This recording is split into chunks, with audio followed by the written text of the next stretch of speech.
Good afternoon, writers and dreamers. Bit of a weird one. This again. I don't hear a lot of people talking about this. I was having a bit of a chat with one of my online friends. Nothing to do with books. Just it's one of those online acquaintances. And he's one of these people that is. I would class him as almost a borderline savant. He whatever he looks at, whatever he reads, he remembers. But strangely enough, qualificationally, he has nothing. But he's like a jukebox font of knowledge. And strangely enough, he likes pub quizzes. And we were having a talk, and he knew about my book, and he said something that absolutely. It got me. It stopped me for about 20 seconds, and I thought, "Holy!" He said to me, "The book, it sounds good, it's brilliant, but have you thought what it might end up being?"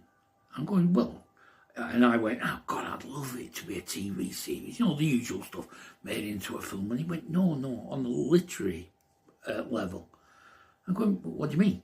Like winning prizes and stuff?" And he goes, "No, this is him talking to me, you are writing about a close-knit Blackburn community within a time frame, how people act, how they interact with family, how family interact with them. It's a cultural time capsule." And I went, well, yeah. And he said that could potentially, theoretically, end up as like a cultural touchstone. And he brought one up, Charles Dickens.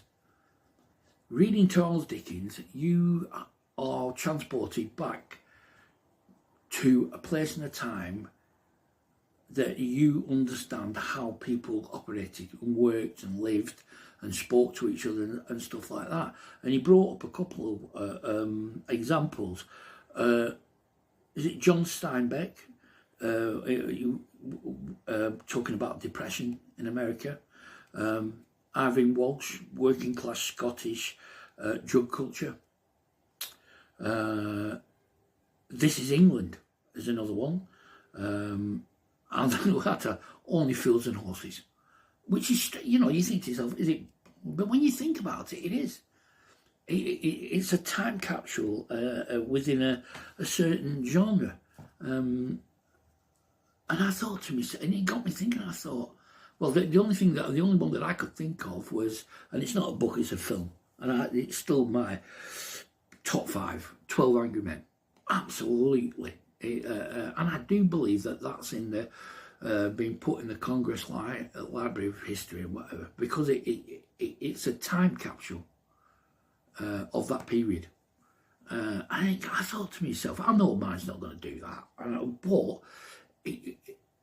I had to ask myself the question, would I have written the book different, knowing what I was doing or what it could be? Because that never entered my mind, and I don't think it enters anybody's mind. You sit down and you write something that is cultural, local community, and it's a time capsule. You don't think to yourself that that's going to be talked about in, like Kess. That was on every child's lips, and it was taught, and you know what I mean? And I thought to myself, I know it's not going to happen, but it's one of those, holy, is that what I'm doing? I'm actually, and I had to think to myself, well, I'm going, yeah, that's what I'm actually doing. I'm writing about 5 different cultures. One of them fiction, of course, Dune, but it's still an interactiveness within a community, how they interact with everybody else, the outside world, and how the outside world interacts with them. It is a type of time capsule from my perspective. Maybe in 100 years they'll go, I wonder what Blackburn was like. and they'll pick up buds and they'll think, oh, well, do you know what I mean? And I just thought I'd share that with you. When you write a book, especially something like B.U.D.S, which is local, make sure you write it bloody honest, because it just might end up somewhere where you're not on like a bookshelf. It might be scrutinised, you know. But yeah, I thought I'd just, it's amazing, isn't it? One little comment like that and you just blows your mind. But anyway, I thought I'd share that with you. Enjoy the long weekend. Don't get too drunk. Okay, bye.